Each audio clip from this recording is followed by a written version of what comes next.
C'est cette politique qui est une arnaque. Je le dis haut et fort. Hein? Un président qui appauvrit le peuple, hein, on voit bien ce qui se passe, comment les gens ont perdu leur emploi, qui va au Liban acheter le Liban, on n'est pas en monopoly. On domestique les enfants à l'école, et là, le gouvernement est passé à la vitesse supérieure. Et ça, je suis désolée, mais je suis un soignant conscient, je refuse cela pour les enfants français. J'ai aussi pris conscience que Trump, aux États-Unis, est intervenu auprès de l'OMS et a dénoncé toutes ces magouilles de l'OMS. Il s'est désolidarisé de l'OMS. En France, ça n'est pas le cas.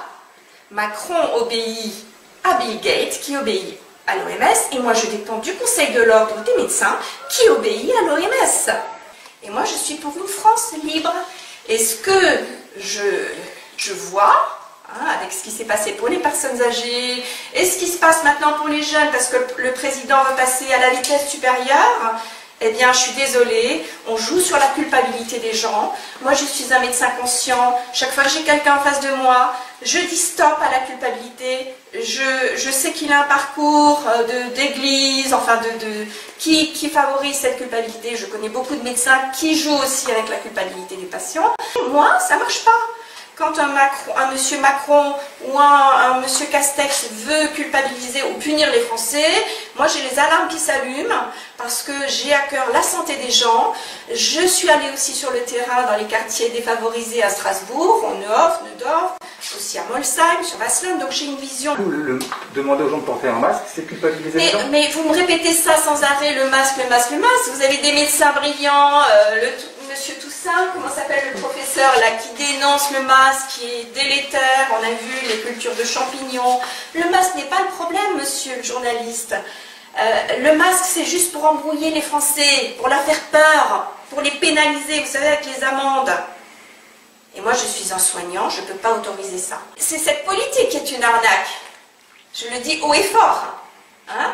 Un président qui appauvrit le peuple. On voit bien ce qui se passe, comment les gens ont perdu leur emploi. J'ai quand même pris en charge des patients. J'étais aussi à la régulation du SAMU en Alsace. Je répondais aux gens au téléphone. Vous savez, on a une plateforme avec les urgences vitales pour réanimer les gens. Et moi, je suis pour les urgences non vitales. Donc, je faisais mes nuits à la régulation du SAMU où je rassurais les gens parce que tous les Français ont été en état de choc traumatique avec ce qu'ils ont entendu du président, du Premier ministre. Voilà, ils étaient en état de choc.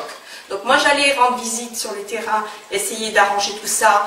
Et mes patients ne sont pas tombés malades parce qu'ils avaient tout ce qu'il fallait pour que leur corps fonctionne bien contre un virus et pour que le corps se détoxifie bien.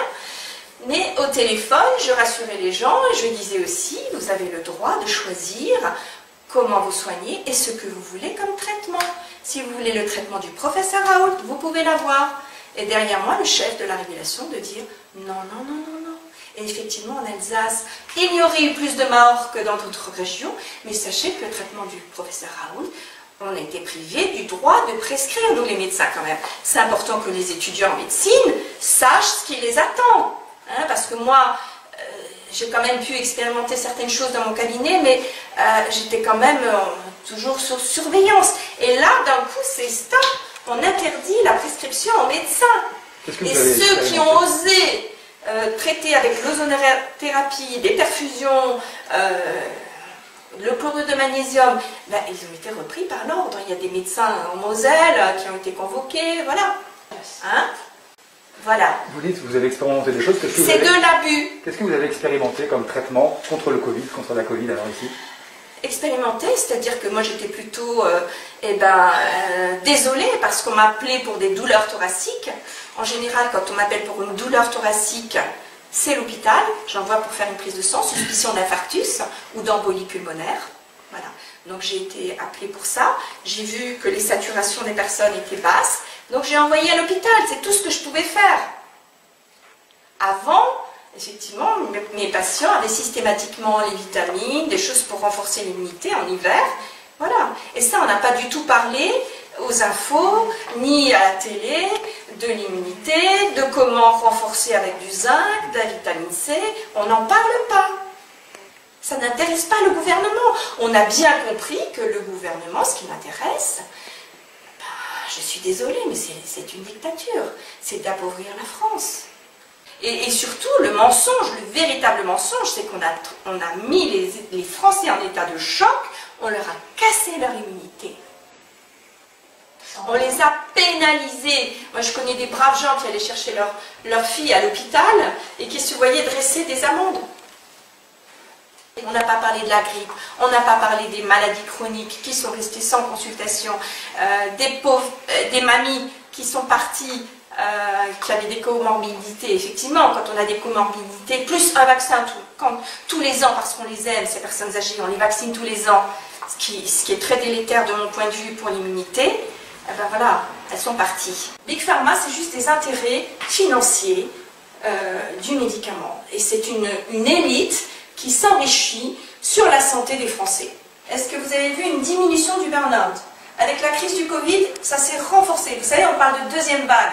Voilà, deuxième vague de stress, de burn-out chez les Français. Et de consommation de psychotropes, qui a été dénoncée par Martine Bonner, docteur Martine Bonner, qui est psychiatre. Voilà. Pour moi, c'est ça, Big Pharma. C'est voir les jeunes en état de précarité qui vont se retrouver avec 3 neuroleptiques, un somnifère plus un tranquillisant et transformés en légumes. Les femmes de ménage qui sont obligées du matin au soir à garder le masque, qui sont dévouées, parce qu'on leur fait croire que c'est pour prendre soin des autres, donc elles vont rentrer dans la culpabilité. Il y a beaucoup de gens, beaucoup de Français qui sont dans la culpabilité. Et le gouvernement utilise ça. Ça, c'est un véritable scandale. Voilà. Maintenant, on a les chiffres, c'est pas plus qu'une grippe. Mais voilà, c'est ça, ce qui est scandaleux, c'est ça. C'est qu'on ait envoyé des gens traiter les personnes âgées avec du Rivotril, que ces lois bioéthiques soient votées en catimini, en pleine nuit, pour le trafic d'embryons et pour l'avortement. Ça, c'est scandaleux. C'est ça le véritable scandale. Donc, stop à ce gouvernement de dictature. Stop à ce gouvernement qui appauvrit la France et les Français. Stop. Tout ce que je sais, c'est que je suis un médecin très simple, que j'aime les enfants et j'ai à cœur que les enfants restent libres. Donc, à la rentrée, stop au masque. Stop. J'attends ça du gouvernement, qu'il arrête ça tout de suite. Vous dites, on ne sait pas ce qui nous attend à la rentrée, qu'est-ce que vous redoutez? Tout de suite. Moi, je redoute rien. Mais je peux vous dire, je vais me transformer en lionne. Et toutes les mamans. Donc le gouvernement a intérêt à faire marche arrière et à arrêter ces mesures liberticides qui vont formater des tout petits enfants. Est-ce que vous avez compris? Voilà. Laissez tomber ce virus qui est terminé.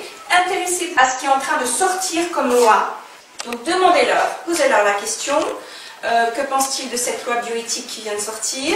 Et également, de comment ils jugent eux-mêmes au sein du Conseil de l'Ordre, parce que nous avons des médecins abuseurs, nous avons des médecins violents. Comment ils règlent ces affaires? Ça m'intéresse. Porter le masque et les liens. Est-ce que vous avez vu aussi l'Islande, ce qui s'est passé en Islande avec le peuple qui a repris son pouvoir? Mais pourtant, vous ne l'avez pas passé. Ça ne vous intéresse pas ce qui se passe en Islande? Voilà. Moi, je suis pour le pouvoir du peuple, je suis avec le peuple. Je suis prête à aller cultiver la terre, mais j'ai prêté serment devant Dieu, devant Hippocrate, et je suis un médecin de la terre. Voilà, je suis soucieux des humains, des enfants et de la terre.